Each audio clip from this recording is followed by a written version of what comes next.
حضرت یوسف علیہ السلام کا گزر ایک مرتبہ ایک راستے پر سے ہوا۔ آپ اپنے خدام و حشم کے ساتھ اس راہ سے گزر رہے تھے کہ سامنا زلیخا سے ہو گیا۔ جب اس نے حضرت یوسف علیہ السلام کو دیکھا، بسم اللہ الرحمن الرحیم، السلام علیکم، ویلکم ٹو سٹوری ورڈز۔ حضرت یوسف علیہ السلام اور زلیخا کا قصہ۔ جب میں حضرت یوسف علیہ السلام کے بارے میں معلومات اکٹھی کر رہی تھی تو جو چیز سب سے زیادہ میری نظر سے گزری کہ آیا حضرت یوسف علیہ السلام کی شادی زلیخا کے ساتھ ہو گئی تھی؟ عزیز مصر کا کیا بنا؟ حضرت یوسف علیہ السلام کو تو حکومت مل گئی، تو کیا حضرت یوسف علیہ السلام نے زلیخا سے اپنا بدلہ لیا؟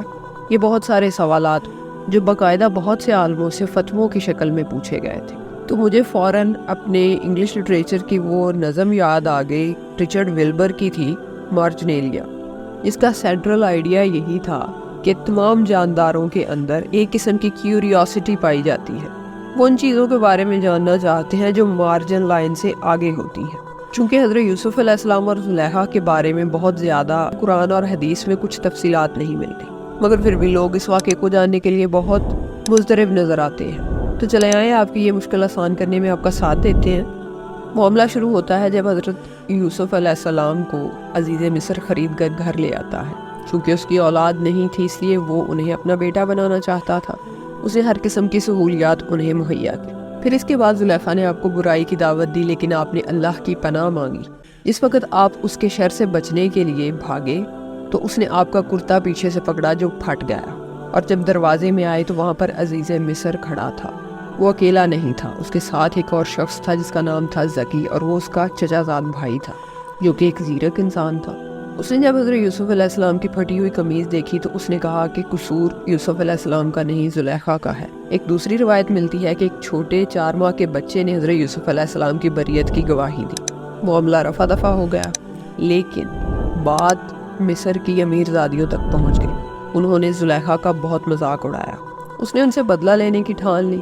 اس نے سب رئیس زادیوں کو ایک دعوت پر مدعو کیا۔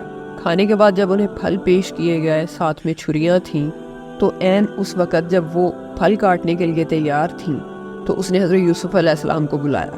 ان عورتوں نے ایسا حسین و جمیل انسان پہلے نہیں دیکھا تھا، اور وہ برملا کہنے لگیں کہ یہ انسان نہیں فرشتہ ہے، جبکہ اسی اسنا میں انہوں نے اپنے ہاتھ کاٹ لیے اور انہیں اس بات کا اندازہ بھی نہیں ہوا۔ اور اس طرح وہ عورتوں کو یہ سمجھانے میں، باور کرانے میں کامیاب ہو گئی کہ کس وجہ سے زلیخا بہک گئی تھی۔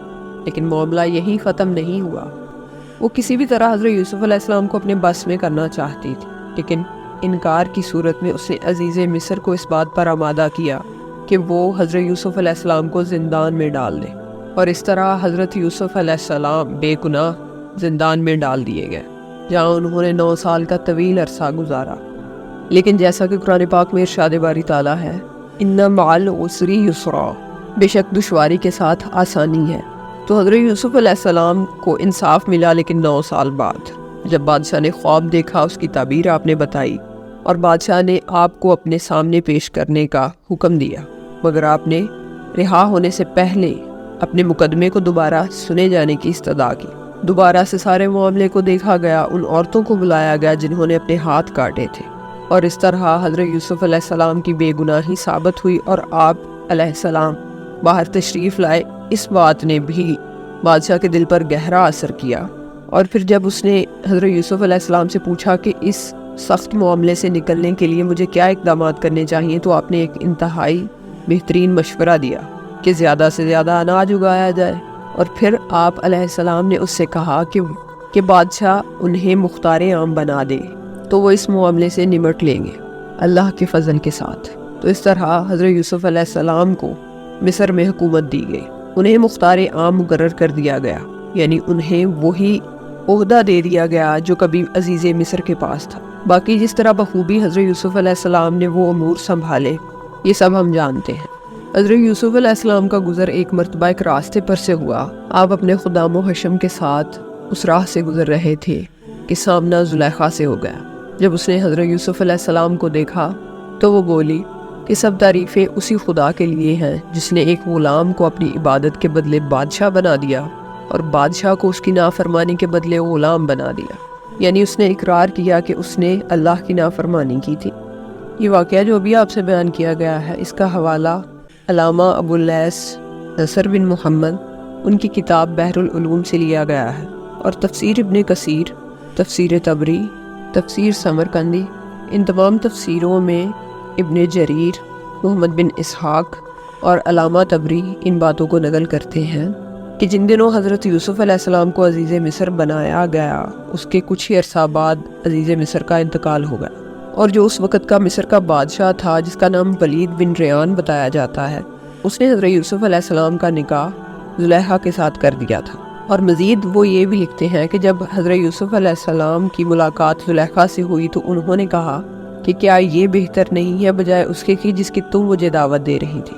تو جواباً اس نے کہا کہ اے سچ بولنے والے، مجھے ملامت نہ کرے، میں ایک حسین و جمیل اور نازوں میں پلی عورت تھی، اور میرا شوہر عورتوں سے رغبت نہ رکھتا تھا، جس کی وجہ سے میں برائی میں مبتلا ہو گئی۔ مزید تفسیر میں یہ بھی لکھا ہے کہ حضرت یوسف علیہ السلام اور زلیخا کے 2 بیٹے تھے، جن میں سے ایک کا نام افرایم یا افراسیم تھا، دوسرے بیٹے کا نام منشا یا منسا تھا۔ کچھ روایات ملتی ہیں جن میں کہا گیا ہے کہ حضرت یوسف علیہ السلام کی بیوی کا نام تو رائیل تھا، تو یہ بات بھی ہمیں بنی اسرائیل کی کتابوں میں سے ملتی ہے کہ زلیخا کا اصل نام رائیل تھا، زلیخا اس کا لقب تھا۔ اور جب اور زیادہ تحقیق کی گئی ان باتوں کے بارے میں تو یہ معلوم ہوا کہ یہ تمام روایات اسرائیلی روایات میں بیان کی گئی ہیں، اور اس قسم کی اسرائیلی روایات جن کے بارے میں قرآن اور سنت اور دوسرے شرعی دلائل خاموش ہوں، ایسی روایات کے بارے میں حضور اکرم صلی اللہ علیہ وسلم نے ہمیں یہ تعلیم دی ہے کہ ان کے بارے میں سکوت اختیار کیا جائے، یعنی خاموش رہا جائے، نہ تو ان کی تصدیق کی جائے اور نہ ہی تکذیب۔ شرعی اعتبار سے بھی ہم ایسی روایات کی تصدیق یا تقسیم نہیں کر سکتے۔ واللہ عالم کہ ان باتوں میں کس حد تک سچائی ہے، اور یہ تمام واقعات بنی اسرائیل کی کتابوں بائبل اور تلمود سے لیے گئے ہیں۔ اور یہاں پر ایک اور مسکنسیپشن جو کہ پایا جاتا ہے عام، کہ ہم جہاں پر ہولی بائبل لکھا ہوتا ہے ہم سمجھتے ہیں یہ انجیل مقدس ہے، جبکہ بائبل کا مطلب انجیل نہیں ہے۔ انجیل کے لیے جو لفظ استعمال ہوتا ہے وہ گاسپل ہے۔ آئی ہوپ کہ یہ ویڈیو آپ کے لیے کافی انفارمیٹیو ہوگی۔ کامنٹ سیکشن میں کامنٹ ضرور کیجیے گا، دعاؤں میں یاد رکھیے گا، اپنا بہت سا خیال رکھیے گا۔